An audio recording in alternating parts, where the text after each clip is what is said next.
Hey everybody, welcome back to Basic Level Gaming. Today we are going to continue with our Learning to Play Chess series. And today we're going to talk about some checkmate situations. Now they're definitely more advanced situations. And what I really want you to walk away with today is how important it can be to force your opponent's hand. We're going to talk about how to make the opponent do exactly what you want them to do and give them no options in it. And we're going to show a couple of states of the board and a couple of ways to go through that. And then at the end, we're also going to touch base on just kind of a relative value of the pieces and assigning a point value, but it's not really about a number because you don't win by having more points than the opponent.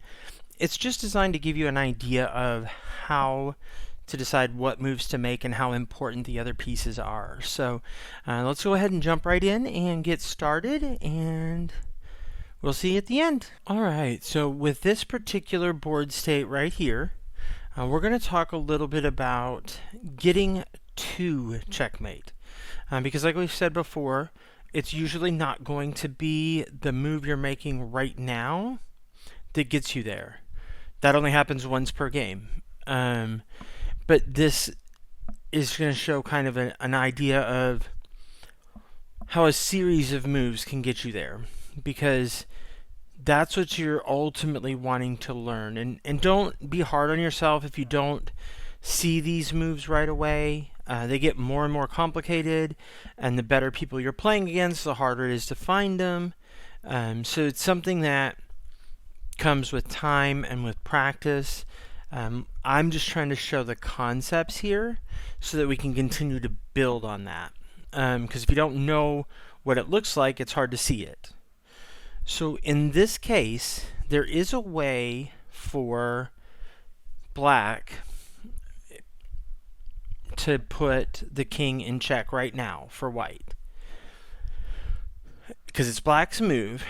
So if we take this bishop right here and we put it in place of this white pawn and capture that pawn, that's not a good move. And the reason that's not a good move is this bishop right now, sure, the king is in check, but the bishop is completely unprotected. So all that white has to do is just take their king and take the bishop. So you don't want to give free pieces away, obviously, and check isn't any good if it doesn't further your game towards checkmate. And in this case, it would definitely do the opposite. So let's go ahead and put the bishop back. So instead, there is a piece right now that's extremely powerful that is not really in the game right now. It's kind of hidden. And that's this queen right here. So we want to find a way to get this queen into the mix to be able to use it to attack white. Because we've got this bishop pointing here, and we've got this black bishop here pointing up towards the pawn, and then we've got this black bishop here covering this diagonal right here. So if we can get the queen in the mix, we've got a lot of pieces that could really lock this king down. So ultimately, the best way to do that is to bring this queen and put it right here. And then white, it doesn't really matter what they do here unless they find a way to get in our way. But in this case, you can see white is trying to attack the king. Their goal next time is to move down and grab this pawn. But really, we're on the attack right now, and if we can force white's hand, then they don't have any choices, and so they don't get to move that queen. So we don't want to always, you want to know what's going on with the pieces, but you don't need to always be worried about those pieces if they're not in your way. And so in this case, the next move, and this looks like it's not a good move, but I'll explain why it is. It looks like, oh, I'm giving away my queen. But if we take this queen right here, black takes their queen and puts it right up here, that accomplishes two things. That accomplishes, before the bishop moves, it puts the king in check, And white can't take the queen with the pawn because the bishop then would be putting the king in check. And you remember, you can't put your king in check. So white's only move here is to move that bishop back up between the queen and the king. It's literally the only option they have. So doing that, the next gut reaction is, well, I'll just take it with my queen. And you could do that. It's not the right move, though. And the reason it's not the right move is because if you move the queen right here, again, just like with the bishop earlier, there is nothing protecting that queen. So the king just takes the queen, and you lose your queen. Anyway, you don't lose the game yet, but it's not the right way to go about it. So the really the best way to go is if you take this queen and you take the pawn now, you'll see that the bishop, this black bishop down here, is protecting the queen. So the king can't take the queen, and the king can't move over to the right because the queen still has them in check. So this is checkmate. And that just shows how to use multiple pieces to get the result that you want. And as long as you are putting the king in check on each turn, white doesn't have the option to make moves they want to move because they have to make moves that they have to move. And so that's really a huge thing that you want to try to accomplish. And it doesn't always work that way. Sometimes you're just grabbing a piece, and then it ends up that because of the moves they make, you get it to take an opportunity to then work towards this kind of result. But if you can get them in check and keep them in check, then you are 100% in control of the game. And so I just want to show that concept here. So that's really what we're looking at on this board, because there's a lot of pieces you could have moved, and you could have worked towards attacking the rook or trying to capture the queen. But in the end, those pieces are only a problem if they're in the way. So, because you can capture all the pieces and still not win the game because you get into what's called a stalemate. And we'll talk about, at the end here, we're going to talk about some stalemate situations and how that occurs. So, but for now, that's the big part about this board here. So let's take a look at another board. Alright, so with this board here, we're going to talk about something that's a little more complicated, and it involves getting check and then eventually checkmate. But the important thing is that there's a sacrifice that has to happen and a move that has to basically force the issue. So when you look at this board, right now, the queen could come up and take this pawn right here and put the king in check. All that's going to accomplish really is that the pawn here, so this queen is going to attack this pawn. If that happens, then this pawn here just moves down and takes the queen. And then not only is the king no longer in check, but you've lost your queen, which is a big problem. I mean, if you're not getting anything, why lose your queen? So instead, what you want to do is, white has this knight right here. If this knight moves right up here, then it threatens the queen, which the queen was right up here. So, of course, black is not going to just let you have their queen. So they're going to move their queen down here to attack the knight. What that does is it makes it so there's no longer the queen protecting this square right here. But it also means that your knight is protecting this square right here and this square right here, which means the king cannot move in those places no matter what. And your knight isn't directly in danger. I mean, the queen could take it if it gets another turn, so you have to be careful, because if you give them a shot, they're going to take it.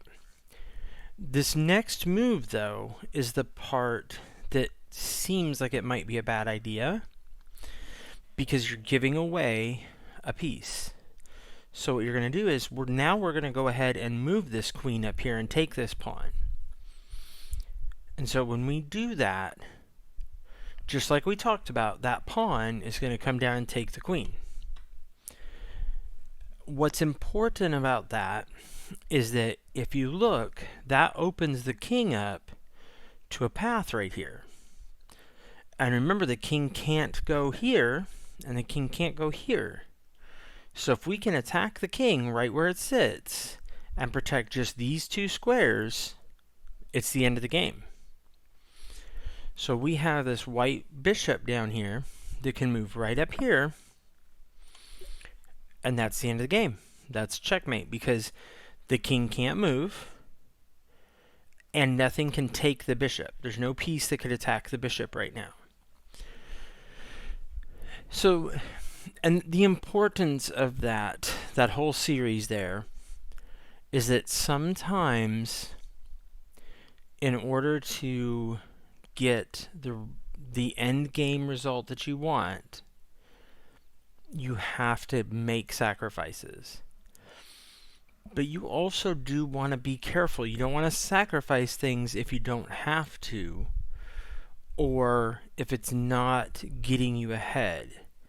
Like, if you can use your queen to capture a knight, but it means you're going to lose your queen, unless it opens up some sort of checkmate or something like that, it's not worth it, because you're losing more than you're gaining. And like I said earlier, we're going to talk about the piece value of the pieces at the end of the video here.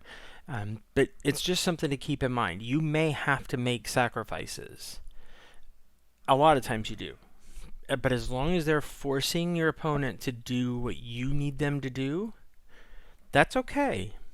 So that's just kind of what I wanted to talk about with this particular setup. So let's go ahead and move on to another one here. Alright, so this one we're going to talk about a different purpose to use check for. Because sometimes you want to use check to force the opponent's hand, knowing you're not in a position to get checkmate right now, but it gives you something else that you want. So, looking at this board right here, there's a couple of things to notice. Right now, black has two pawns, a rook, a bishop, and a queen. Whereas white has two pawns, two rooks, and a bishop. So black is ahead right now. They're in a better position. And currently, black is on top of that, threatening to take one of the rooks. So that would really, really put white in a really bad position. White has a couple of ways that they can make sure that at least this next turn, that queen does not get that rook. One of those is to take this white rook here and move it over here and put the king in check. That's not a good move, though, because that may delay black. But on black's very next turn, they're going to either use the bishop to take the rook, or even the king to take the rook. So ultimately, that does not help the situation. So you wouldn't want to do that. However, well, and another move white could do is to take this bishop and put it right here, which is going to threaten the queen. And ultimately, if the queen takes the rook, then the bishop can just take the queen. The problem with that move, however, is the queen just comes up and takes the rook first, or the bishop first, because it's completely unprotected. and then is still threatening the rook. So that also does not help the situation. And the other thing is, if the queen takes the rook right now, then white is actually ultimately in check and has to use one of their other two pieces to get down and in the way. So then black can take that as well, and then they're down to one piece to two. So it's just a really bad situation. However, if white takes this rook and moves it over here, it puts the king in check, and there's really only a couple of options for black to move, because they can't move the king up or down because they'd still be in check, and they can't move the king at either of the diagonals because of the other white rook protecting one and the white bishop protecting the other. So the only option black has is to either move the bishop in the way or the queen in the way. So let's go ahead and see which way they would go here. So in this case, you'll see black moves down the bishop. And this is ultimately the best move, because yes, you could lose the bishop here, but more importantly, if the queen was moved up here in the way, white would just take the queen and move on forward. Like, it doesn't really hurt white in any way. So here we're in a position where we've got a couple of options we could do. We could take this rook and move it up here and attack the king. If we do that, the king just moves down one diagonal and they're out of check. And then we're kind of in a weird spot because it disconnects the rooks. They can't get on the same page. So that's really not going to help the situation. We could take this bishop and put it up here and put the king in check.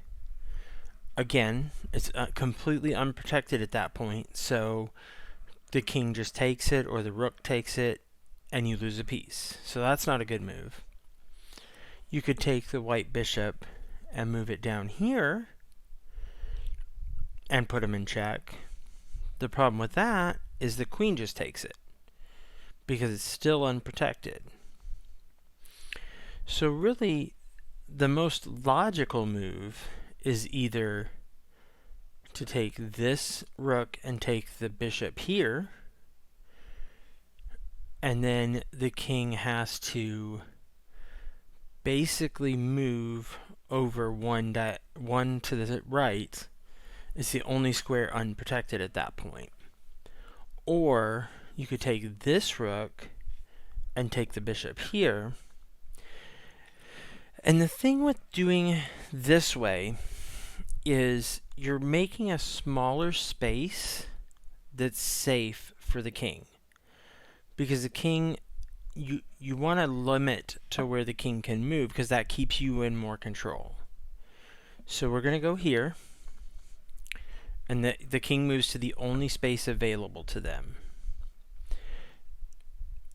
We're still in a similar situation. I mean, this rook could go up here, and then the only place that the king could go, in theory, is going to be up and diagonal to the right. However, if you do this, you'll notice that that other rook is completely unprotected. So you've always got to watch that. Even though it looks like this is going to be great because it's putting them in check and they're more limited, it would completely mess up the whole process. So instead, the next move would be to take this rook and move it here, or this rook and move it here. What you don't want to have happen is you don't want to have the king just sit there and be able to go back and forth, because we talked a little bit about stalemate, but we haven't really gone into it yet. If the same exact set of moves is repeated 3 times, it provides the option, or depending on, if you're in a tournament or something like that, it basically creates a stalemate, which is a draw. Nobody wins the game at all. You just end the game and it's done. So you don't want to do that. So I'm going to move the rook over here because that way they can't just move back where they were. And I'll show too another reason why we're doing that. So the next thing we're going to do is now the king can't move in either of these spaces. So what I really want to have happen is I want the king to move to the right. And I'll show why we want that to happen here. Now we're going to do a couple of things here because I wanted to show you what it looks like. So if this rook moves up here, the only two places the king can go is down one square, which the bishop is guarding, so it can't get there. So it's going to put that king right where I told you we wanted to get it to go. And that's right below the rook. And what that does is that's creating a disconnect between the rook and the queen, which I talked about earlier about our two rooks. It means that they're no longer protecting each other if we do that. Because the rook can't take you if you take the queen, and the queen can't take you if you take the rook. So it's just really creating to where those pieces are no longer working together. The other thing that it's doing is if I take this rook now and I move it over here to attack the king, remember the king can't go in check. So its only option is either to move the king up beside the rook to the right or straight to the right. The other thing it can do, which is perfectly a viable option, is take the rook with the queen. But if it does that, then I get to take the queen with the bishop, and I've greatly improved my game. So that is a good play. It's certainly something you could do. It's going to move you forward and ultimately give you a better position in what's called the end game. And we'll talk more about the different phases and things like that of a chess game for sure, because those are important as you go along. But for now, you just need to know that is a good move. However, there's a little bit better move. And that move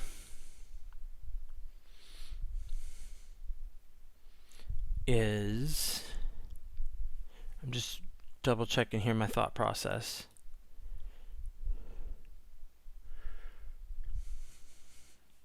I'm trying to remember. If we take this rook right here, we're going to lose our rook for sure, but we're going to get their rook. So now, if we do that, we're only fighting a rook and a bishop against the queen. But what's more important about that is now we have that same trap that we talked about a minute ago, where we can take this rook and move it over here, and it's still attacking the king, and it's attacking the queen. And now the king can't take the rook even if it wanted to, because it's too far away. The king could move out of the way. It could move here. It could move over here to the left, either side. It could move over here to the right on either one. If it does that, then we just take the queen and we're really up. More than likely, though, what's going to happen is the queen's going to take the rook. But if the queen takes the rook, again, we just take the queen with the bishop, and now white has 2 pawns and a bishop, and black has just 2 pawns.